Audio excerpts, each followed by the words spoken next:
It was a case that stunned a nation. In safe, quaint old Edinburgh, two young girls could just be whisked off the street and then brutally murdered. It just stopped the clock. Whatever dreams they had, they turned into nightmares shortly after they left the World's End pub. 2 murders would uncover the appalling criminal past of one of Scotland's worst killers. He clearly treated both Helen and Christine just like pizza meat. It was quite clear to me that what he was describing in reality was a rape, a double rape. It would take 30 years of diligent police work and a change in the law to crack the case. We had in these forensic samples a kind of a code, a kind of a Rosetta Stone, if you like. The DNA that we found was exactly the same as the DNA we'd been searching for since 1995. The World's End murders were crimes that shook Britain.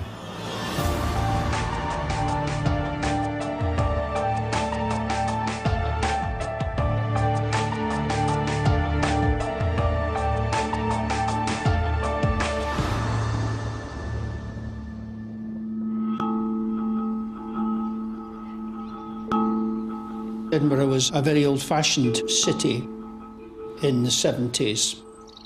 When you think about it, there's no mobile phones, there's no CCTV, there's none of the high-tech gadgetry that now accompany our lives.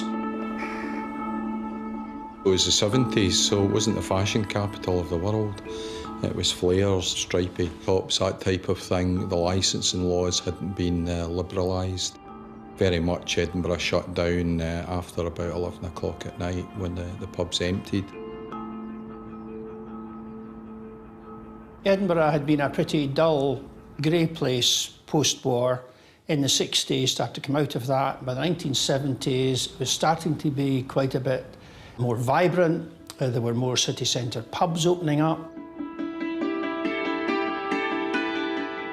One of these pubs would become the centre of one of the most notorious murder cases ever to occur in Britain.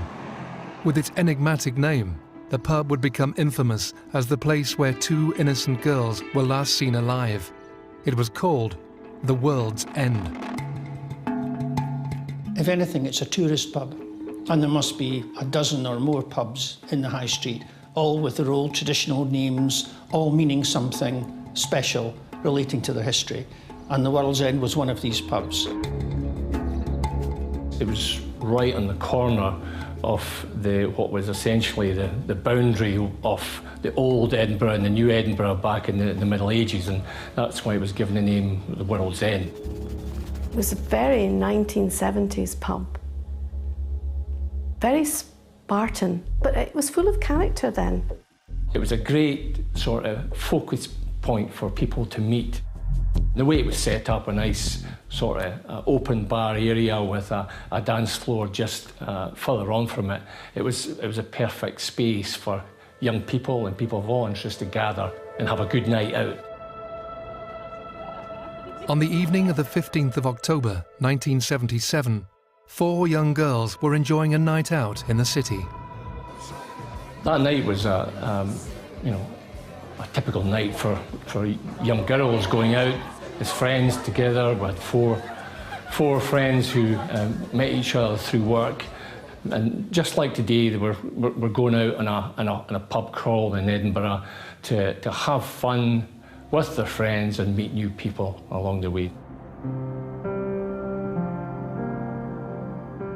So they went to various places, met up the town. When I say up the town, I mean Princes Street area, went to various pubs, and sometimes they'd have a drink, sometimes they wouldn't. And they were doing what we all used to do at that time, looking to see where the action was, where the parties were going to happen. Remember, no mobile phones, no social networking, so you were out and about in the pubs, meeting people, meeting pals. Who's going to have a party? Where are we going? What are we going to do next? And they ended up in the World's End. Like all teenagers, they were trying their luck, trying to get a drink from a bar, as we all did, you know, a year before the legal limit, etc. And just having a great time. Now, by this time, probably about 9:30, 9 o'clock, 9:30 at night, been 1 or 2 places, had a couple of drinks, but we're not drunk.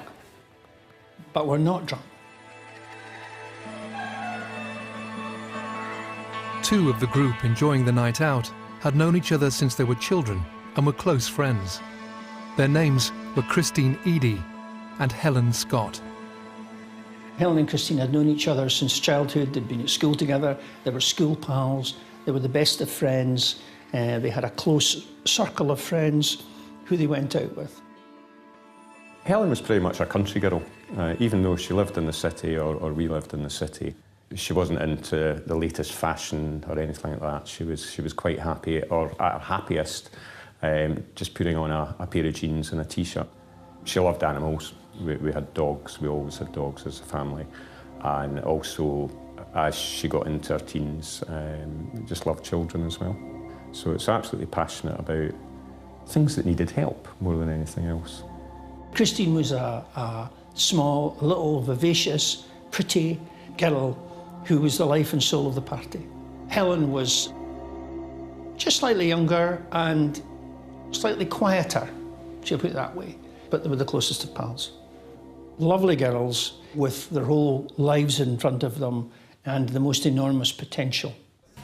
When they got to the World's End pub, it was really busy. It's quite a small pub, so there was probably around about 250, 270 people in, quite a confined area, so you can imagine it was really busy. As you go into the pub, there's a small seated area right in front of the front doors. That's where the girls sat down in amongst some other people. Their two friends went off to the toilet, and as the girls were sitting there, they were approached by two men. Young men who they didn't recognise, weren't part of their circle. And young men who were not dressed in the same way as they were. They were kind of wearing, not odd clothes, but striking clothes, bell-bottom trousers and wee short tops. Their friends come back from the toilet. They'd already been asked to go out to a party elsewhere. They spoke to both Christine and Helen and said, "Do you want to come along to this party?" But the girls who were engaged in talking to the men said no. Unfortunately, that was probably one of the worst decisions they would have ever made in their short lives. What we know then is that they left the pub in the company, or not quite in the company, but left the pub at the same time as the two guys, at closing time. So about 10:15 was checking out time. You were asked to leave. And the beat policeman on duty that night remembers seeing two young girls, like Helen and Christine, leaving the World's End pub. And in the periphery, in the sort of local environment, were these two young guys. And then they moved down the high street and they disappeared down St Mary's Street, which is adjacent. And that's the last sighting of Helen and Christine alive. Later that evening, the girls' families realised that their loved ones had not returned from their night out. I remember going to my bed, normal time, and then I woke up, my bedroom door was ajar and there was lights still on. I got back up, went downstairs, and my mother was just sitting in the lounge, and I asked what had gone on, and obviously Helen hadn't come back. She was waiting up for Helen to come back. Can't remember when I went to my bed thereafter, but my mother was still sitting up. What's happened is the girls have not gone home. The families of one girl thinks the other one's staying with the other one, and vice versa. And so there's no great panic until the next day. And the next morning, of course, it's realised that neither is staying with the other. And that's when the balloon goes up, and that's when they're reported as missing. I don't think any of us maybe appreciated the seriousness, but because it was so out of character, I could see that my mother and father were clearly concerned. We then heard on the radio, on the news, that a body had been found.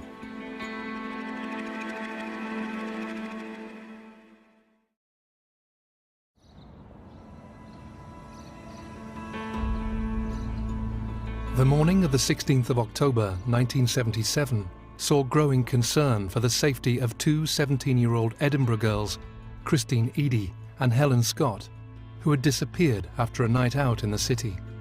Their family's worst fears were confirmed later that day, when the news they were dreading finally arrived. In the morning, I remember my parents making a number of phone calls because Helen hadn't come home, maybe thinking she'd stayed at a friend's house, albeit she'd never ever done that before. After they made these phone calls, we then went out in the car and drove to a flat that belonged to one of the girls that were with Christine and Helen that evening. Then we ended up going to an Edinburgh police station to report Helen and Christine missing. At the same time as they're reported missing, Christine's body is found by some dog walkers on the beach down at in East Lothian.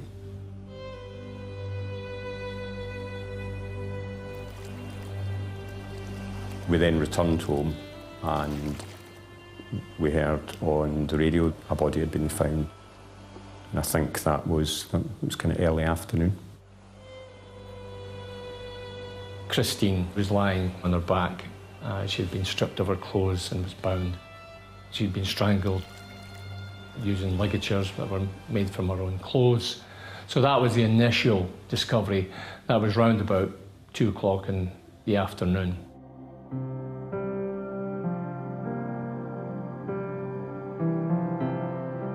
No attempt made to cover the body or conceal the body. It was just as if she'd been abandoned there, discarded there. One of the shocking parts about the initial crime scene was just the callous disregard for a person, just dumped like that. As the day went on, once again we heard on the radio that a second body had been found. Helen's body was found a mile or two distance up a country road in a field. It was very clear that the body hadn't been there long. And she had a coat. She was still wearing her coat, but had no other clothes on.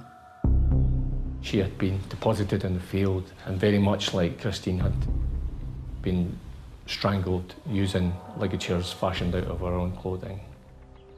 A police officer came to the door and had some belongings of Helen's and asked my father to identify if these belonged to Helen, and that was clearly when the seriousness and the tragic circumstances that had happened first dropped.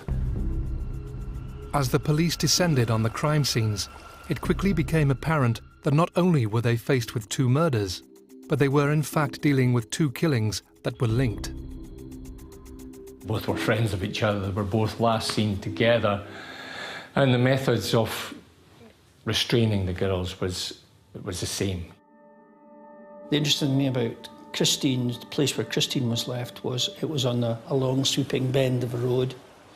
So it was actually a very good place to do something at the dead of night, because you could have seen vehicle lights coming from a long way away. So you can imagine the scenario, someone stopping a vehicle, looking forward and back, seeing no lights, and having a few minutes at least to do what they had to do. Helen looked very much as if she'd been led into the field. In fact, it became clear at post-mortem that she had died after Christine. As the Scott and Edie families were left to cope with the tragic loss of Helen and Christine, the rest of Edinburgh too was in a state of shock. The fact that in safe, quaint old Edinburgh, 2 young girls could just be whisked off the street and then brutally murdered and abandoned some miles away, it just stopped the clock. Almost like a death of innocence. At the crime scenes, the police began the arduous work of preserving the vital clues and evidence, work that seems primitive when compared to modern scientific methods. When you look back to 1977, it's almost looking back to a dark age. Forensic science was very much still the same as it had been in the early part of the century. So we didn't really have that much more in terms of technique or knowledge than the Victorian detectives had who investigated the original Jack the Ripper of the Whitechapel murders. We ran our murders on card systems. Forensically, it was all about hairs, fibres and blood, and not much else really. We didn't have any knowledge of DNA at that time. What we had was very, very good crime scene technicians. The main reservoir of their forensic evidence was going to be the girls themselves, their clothing, and the immediate area that surrounded them. So they made sure that they captured that information as best they could. Each item that was taken by a scientist, so they were applying these rigorous standards right from the very outset.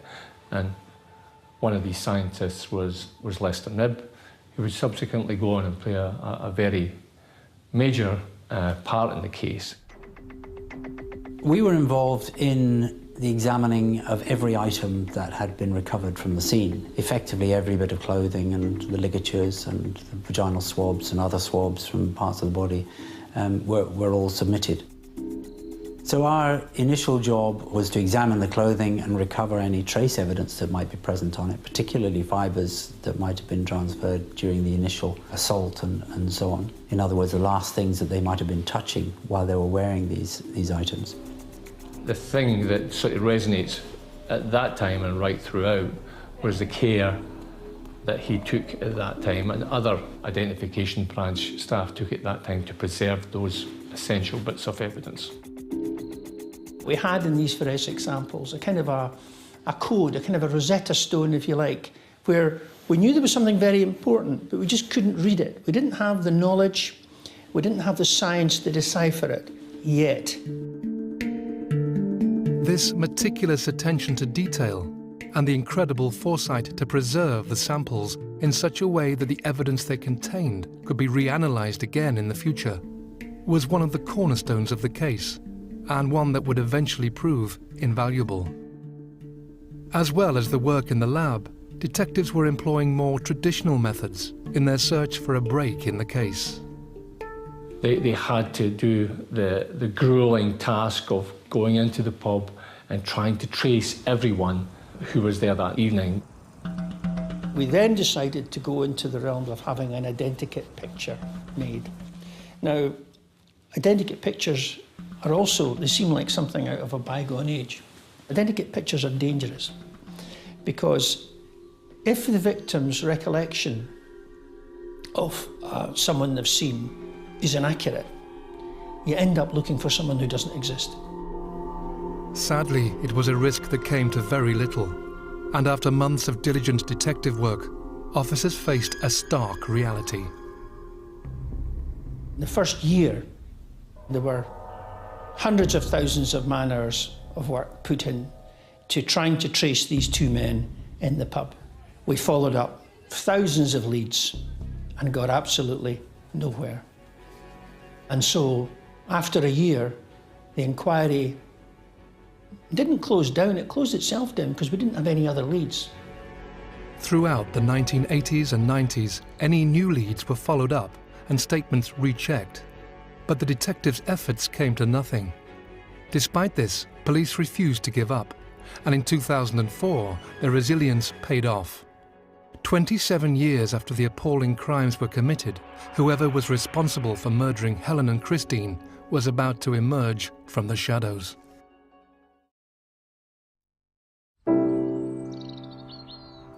Detectives in Scotland had spent almost 30 years investigating the murders of Christine Eadie and Helen Scott, who were last seen alive in the World's End pub in Edinburgh on October the 15th, 1977. Their bodies were found the following day. Both girls had been raped, tied up, and strangled with their own clothes. We always knew with fair certainty that two men had been involved. First of all, two men had been seen with Helen and Christine in the pub. Secondly, killing these two young, fit girls was not a job that one person could undertake. So we always knew, or strongly suspected, there was 2 men involved. But there was never any evidence to suggest there were 2 people. We knew there was the one, but we'd never had a second profile, and all the tests had been carried out on blood on the coat or on semen on coat, swabs, hair, whatever it was. The very early DNA profiles we got were for one man. And of course, when we got the profiles of that one man, we thought, we've done it, knocked it off. Because that time, the DNA databases were starting to be produced throughout the world.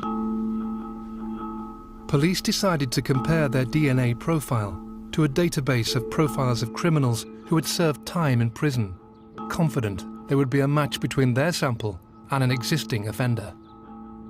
I remember sitting in the office, I remember at the time, we're going to do this, and sitting back thinking, only a matter of time, you know. What we're going to do now is nothing. How can this be? How can this person be a person who has not offended before? It was just inconceivable, given the nature of the crime. And so we were stopped in our tracks then for quite some time, until a new development in 2004. Almost 30 years after the murders, advances in forensic science meant clues that had remained hidden for so long were finally being revealed. There was a technology using Y chromosomes that was beginning to come to the fore. If you look at the Y chromosome, you get the profile from the father, but that remains the same right the way through the male line. So your father, your grandfather, your uncles, your brothers, you know, they're all going to have the same profiles. We intended to use that technology to try and focus in on people in the DNA database that might have been linked paternally to our suspect. And that caused us to look for a source of DNA, a unique source of DNA that hadn't been used before. So we had to go back to Leicester Nib after, 27 years and say, is there anything that you have left in your stores? And I said at that point, well, actually, we've got this sample in the freezer that I've never looked at, which has been locked up since 1988. You'd managed to keep a small square of material that was taken from Helen Scott's coat, and it hadn't been used, it had been kept sealed in the back of his laboratory. So I took a small extract from some of the original staining. I tested them for the enzyme acid phosphatase, which is something which is present in high concentration in semen, and that gave a positive result. He handed that over to us, and we used that to go and search for this Y chromosome. And one of the 2 samples that we had sent them gave them a different profile from the one they were expecting. Which meant that there was 2 male DNA samples on that piece of coat that had been kept all those years. One that we'd known about, and one that was so faint that only modern technology would bring to the fore. And that second sample, we put that on the database, and straight away, Angus Robertson Sinclair. Now, after 30 years, the police finally had the breakthrough they'd been striving for so long. But who exactly was Angus Sinclair? And what's more, who was the mysterious accomplice who'd remained hidden in the DNA evidence for so long? We found that Angus Sinclair was in prison, serving a life sentence for a series of crimes against young girls, sexual crimes against young girls. We also knew that from checking his previous convictions that he'd been convicted of the murder of Mary Gallagher. If you look at all the literature, he's a classic organised sexual murderer. He starts serious offending very young, which he did when he was 15. He was convicted of the homicide of a wee girl called Catherine Rehill. She was only 10. In what was a very mature, very organised, very well-planned sexual attack. That's unusual for a 15-year-old, very unusual. Catherine was a neighbour of his, and he decoyed her back to the house by asking her to go for a message for him, some sweets or something, and to come to bring back to the house, and he would give her some money for it. Immediately she came back, he attacked her, sexually attacked her, and during that process she died, probably through manual strangulation. Eventually, of course, it's discovered that he's done it, and he gets culpable homicide 10 years. He's only a minor, so it's not shown as an adult conviction, so there's no big record of it. Interestingly though, the judge at the time, now long dead, the High Court judge of that trial, said that from his reading of the psychiatric reports of Angus Sinclair, he said something like, this man represents a clear and consistent danger to women, and he always will be. As the criminal history of Angus Sinclair was slowly revealed, the fact remained that the forensic evidence found on the World's End victims suggested 2 murderers. Sinclair was one, but who was the other? Detectives began investigating family members, and they noticed that male relatives of Sinclair's wife shared common characteristics with their mystery profile. They quickly eliminated all but one of her brothers. The remaining man was called Gordon Hamilton, but the problem facing the police was that he was dead and his remains had been cremated. The scientists were telling us that we were almost certain it was Gordon Hamilton. We just missed that last piece of DNA to confirm that. So we then set about trying to locate that DNA. Unfortunately, all the materials that might have been remaining from him that might help the police and the labs to identify his DNA were unavailable. They'd been destroyed. There wasn't a record anywhere from B&Bs or hostels or hospitals or wherever. So they just needed to find somewhere that would identify him. He did some handyman work at a house from one of his friends back in the mid-90s. We went 10 years later to the house, and when we examined the room that he looked at, he had fitted cornicing to the corner of one of the rooms, and we had the scientists remove that cornicing because they said that would be the best area for any DNA to be left. And lo and behold, their calculations was correct. In an area where he had been holding the back of the cornicing and fitting it together, we found DNA, and the DNA that we found in there was exactly the same as the DNA we'd been searching for since 1995. So that was the final piece of the jigsaw for the whole puzzle. Now that detectives could put names to their suspects, they began to spread the net wider to discover if both Sinclair and Hamilton could be responsible for even more crimes. Operation Trinity was born as officers pored over files detailing historic murders in Scotland. We'd already been looking at, during the course of our DNA examinations, at some of the unsolved murders from Shrew and Glasgow in any case. So we realised that there were similarities to murders which had occurred in Glasgow that correlated to the World's End murders through in the east of Scotland. And these similarities were the use of ligatures, improvised ligatures, fashioned from the clothing of the victims. In the early part of 1977, it was absolutely crucial. Angus was earning good money through his criminal activity, but also through his work, and he was a hard-working guy, very organised guy, would work at weekends, etc., etc. He bought himself a brand new Toyota Caravanette. He bought this to go fishing, ostensibly, and he would go at weekends all over Scotland, sometimes with his brother-in-law, Gordon, and sometimes on his own fishing. And this gave him licence to kill, quite literally. So we had a timeline and we started looking. And it was about 3 years, 1977 to 1980. And very quickly, we came across Anna Kenny, Hilda Macaulay, Agnes Cooney, all murders within Glasgow. All very similar to the World's End cases. Sexually motivated murders, tied with their own clothing, abandoned at various points in the countryside as if from a vehicle. The problem was there was no forensic evidence in these cases. None of it was left. It had been lost and destroyed over the years since their murder, since the late 70s. With the weight of evidence mounting, officers confronted Angus Sinclair in prison. At the time, he was serving a life sentence since 1982, after admitting 11 counts of raping young girls between the ages of 6 and 14. In 2001, he was also convicted of murdering 17-year-old Mary Gallagher. She had been strangled with her own clothing and then raped. Although he was in prison with little chance of release, Sinclair revealed nothing about the World's End case.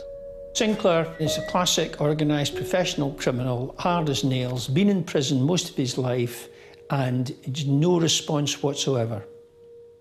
You get no response from him whatsoever. Can you recount where you might have been over that weekend period that I'm speaking about?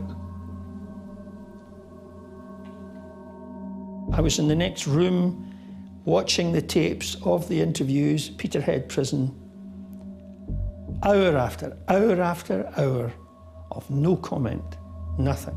Are you able to recollect at all where you might have been at that period in October 1977? Sat completely impassively. The absolute epitome of a professional criminal. Despite this wall of silence, officers were undeterred, and in 2007, Sinclair faced trial, charged with the murders of Christine Eadie and Helen Scott.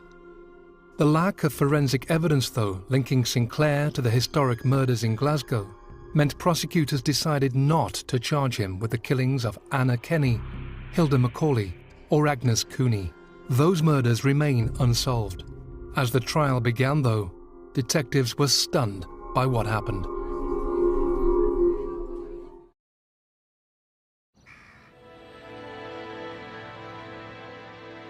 The infamous World's End murder case had remained unsolved for 30 years. In 2007, after decades of diligent detective work, the families of the victims, Christine Eadie and Helen Scott, finally had the opportunity to see the man charged with their murders, Angus Sinclair, called to account.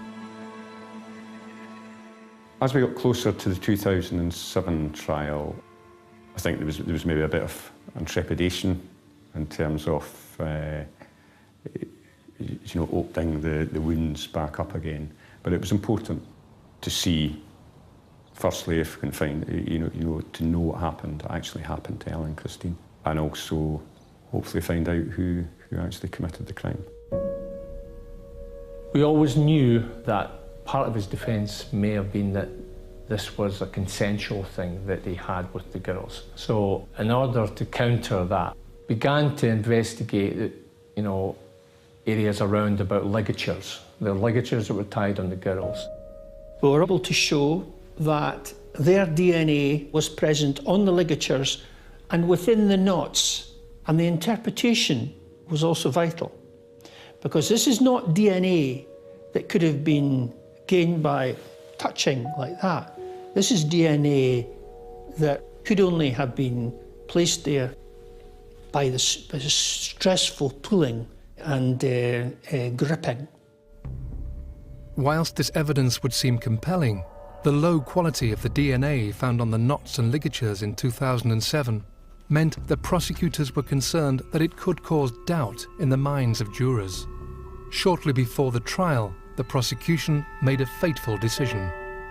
The decision was taken, which seemed reasonable at the time, to take away all the circumstantial stuff, all those things about knots and bindings and all that, and just go with the straightforward, very strong, here are two girls, dead, sexually assaulted and murdered, and there's DNA on these bodies and the DNA belongs to him. But it didn't turn out like that. We saw the dangers of it because it left a very strong case, but fragile for all that. Because one of the obvious things that Sinclair could say is, oh, yeah, we met the girls and we went down to East Coast and we had consensual sex, and I don't know what happened after that. My dead brother-in-law must have done it. From the defence point of view, all they had to raise was reasonable doubt in the minds of the jury that the killings could have been done by one person without the help of Angus, and they would have had to acquit him at that point. The trial of Angus Sinclair began in Edinburgh on the 27th of August 2007, just 6 weeks short of the 30th anniversary of the World's End murders. It quickly became apparent that the detectives' worst fears were well founded. Sinclair, who had remained silent for many months and years, indicated that it was consensual, that this act that had occurred between the girls and him was consensual. It was utterly preposterous. Here you have two young girls, children, who, it is alleged, went away with two men they hardly knew to some remote location, removed their clothes, had consensual sex with two men that they didn't know. Beggars belief.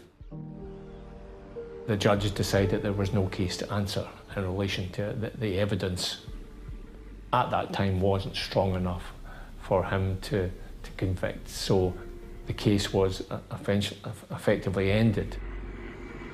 After the trial ended, it was pretty much like, you know, the light at the end of the tunnel, and that light was a train coming towards us, and yeah, we were devastated. So the case failed and was thrown out, and it was just a feeling of utter shock. How could such a strong case against such a person who was so obviously guilty fail? But of course, under double jeopardy at that time, he could not be retried, and that was the matter finished. The thing about double jeopardy, it's a very important principle in UK law, Scotland, England and Wales. The principle of finality. If you stand trial for a crime and you're acquitted, that's the end of proceedings against you. But there was a view which was growing up as societal attitudes changed, that really that didn't meet modern science, and that was regarded as hugely unfair and unjust. Encouraged by the weight of public opinion, the prosecutor's office and legal experts presented a case for a change in the legislation. The Double Jeopardy Scotland Act was passed in 2011. Now, albeit with strict conditions, individuals could face a retrial if new and compelling evidence was available. So we gathered in all of the evidence, all of the exhibits in the case, and preserved them as they had been preserved in the past by all those scientists and people. And we continued to wait to see how the things developed, especially in terms of the law. It had to be new evidence. It couldn't just be the stuff that hadn't been presented in 2007, and there was barrel loads of that. It couldn't just be that, it had to be new evidence. And so the Crown and the investigators of that time, none of whom had even been in the police service, they'd all been at primary school when the crimes were committed. They went back to the scientists and brought out fantastic new interpretations of the forensic evidence that were new and that were compelling. So thankfully, again, DNA had moved on, and forensic science had introduced a device called Crime Light. So what this did was it showed Sinclair's and Hamilton's DNA on the folds of the ligatures. Again, the interpretation of this is hugely important. Not only did they touch these garments, but they had tied them. This evidence shattered Sinclair's assertion that the girls had had consensual sex with him and Gordon Hamilton. A relatively new science of forensic soil analysis was also able to reveal, with chilling accuracy, what had happened to Helen Scott on the night she died. Helen Scott was found in a field. Her shoes were missing, never recovered, barefooted. But the soles of her feet were mud-stained. What we wanted to know was Helen Scott alive at the time that she entered that field? The biological evidence of the particular wheat variety that was on Helen's feet, the physical characteristics of the grains and the coatings of those grains clearly were indistinguishable from that was found in the field at Huntington Coats. And the physical marks seen on her feet of the soil, those could not have arisen by her being carried to that location. It leads to the conclusion that she had likely stood or walked in two different locations in that field, from the grass verge through to the place where she was finally found. The second trial of Angus Sinclair took place on the 13th of October 2014 at the High Court in Livingston, West Lothian. Judges had determined that there was indeed enough new evidence to meet the criteria laid down by the new Double Jeopardy Act. Sinclair's was the first trial to be heard under the new legislation. Witnessing and listening to the 5 weeks of the trial, yeah, it was difficult, but this journey has been so long, and it felt so important to me to be part of that. It was a fantastic piece of work by the prosecution. There was no detail left out, and there was nothing left to chance. What was remarkable, of course, was that Sinclair decided to give evidence on his own behalf. Sinclair himself said that he met the girls in the pub, that he offered them a lift home, that they took him up on the offer. But he said that he took them to Holyrood Park, which is an iconic park in Edinburgh, not far away from the World's End. He said that he got out of the driver's seat into the back of the van, put the seats down, had sexual intercourse with both girls. His brother-in-law did the same. I asked him, how did you know the girls were consenting? Because according to his version, they were. And he gave a most chilling answer. He said they didn't say no, was his answer to that. And I said, well, what kind of conversation did you have? None whatsoever. It was quite clear to me that what he was describing in reality was a rape, a double rape, by him and his brother-in-law. As his evidence continued, just the way that he clearly treated both Helen and Christine just like pizza meat. And he more or less openly admitted that he didn't care what happened to them. He showed himself to be exactly what he was, to be callous, heartless, sociopathic, without any feeling of care. He spoke about the girls as if they were just objects. After 37 years, the meticulous work conducted by prosecutors, detectives and experts, coupled with the unwavering dignity of the victims' families, finally paid off when Angus Sinclair was found guilty of the World's End murders. The girls were subjected to an ordeal beyond comprehension and then left like carrion, exposed for all to see with no dignity, even in death. It was a huge relief to everyone, particularly the families of both girls, that Sinclair was convicted of this appalling crime. But I think it made a very powerful statement to justice in Scotland. You can't ever say that it was a victory when these two lasses were dead. But it changed the law. I think it brought out the very best in the investigative teams. I think justice was seen to be done. I think Scotland and the justice system is a better place now for it. What we've gone through and the legacy for Helen and Christine is that it makes things better for others. Then we've got to take that. Angus Sinclair was sentenced to 37 years in prison, the longest sentence ever handed down in a Scottish court. On both charges 1 and 2 in cumulo, I sentence you to life imprisonment to run from today, and I fix the punishment part at 37 years. Given the unimaginable burden they've carried for so long, the significance of the sentence was not lost on Helen and Christine's families. When I heard the length of the sentence, I do recall there was a flinch. 37 years, a year for every year that Christine's family, my family, have waited for justice and for Helen and Christine. It was right.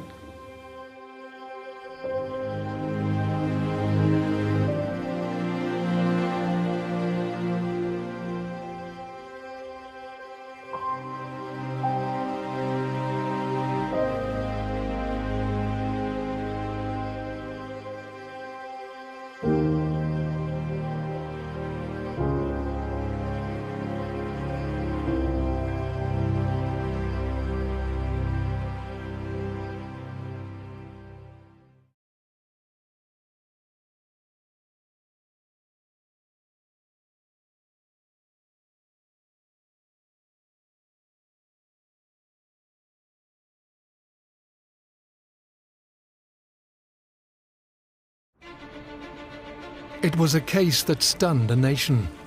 In safe, quaint old Edinburgh, two young girls could just be whisked off the street and then brutally murdered. It just stopped the clock. Whatever dreams they had, they turned into nightmares shortly after they left the World's End pub. 2 murders would uncover the appalling criminal past of one of Scotland's worst killers.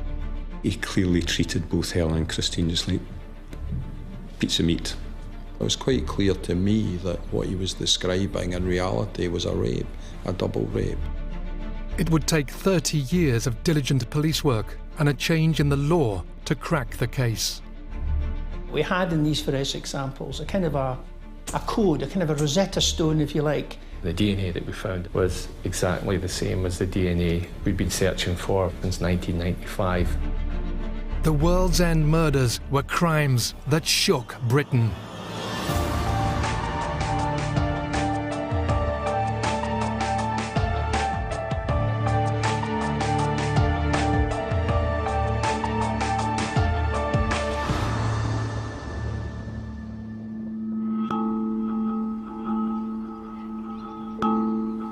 Edinburgh was a very old-fashioned city in the 70s.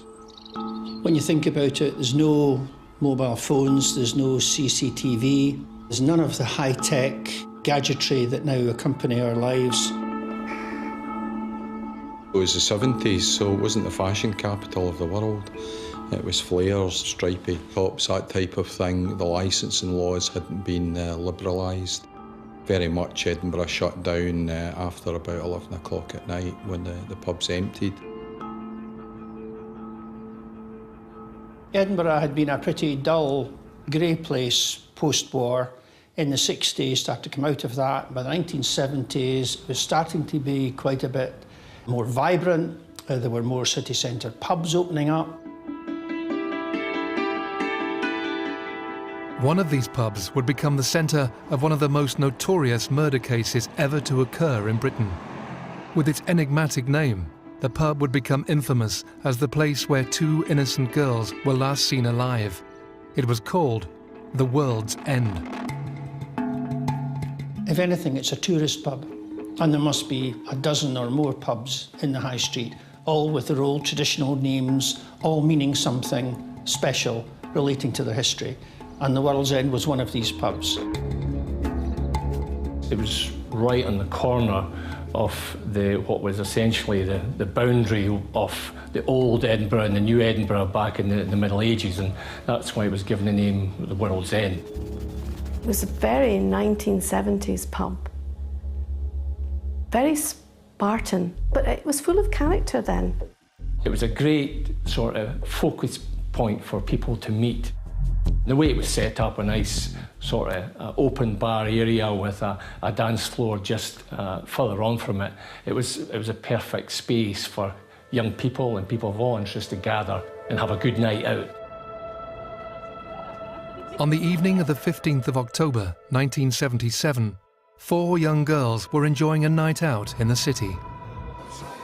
That night was a typical night for young girls going out as friends together. We had four friends who met each other through work, and just like today, we're going out on a pub crawl in Edinburgh to have fun with their friends and meet new people along the way. So they went to various places, met up the town. When I say up the town, I mean Princes Street area, went to various pubs, and sometimes they'd have a drink, sometimes they wouldn't. And they were doing what we all used to do at that time, looking to see where the action was, where the parties were going to happen. Remember, no mobile phones, no social networking, so you were out and about in the pubs, meeting people, meeting pals. Who's going to have a party? Where are we going? What are we going to do next?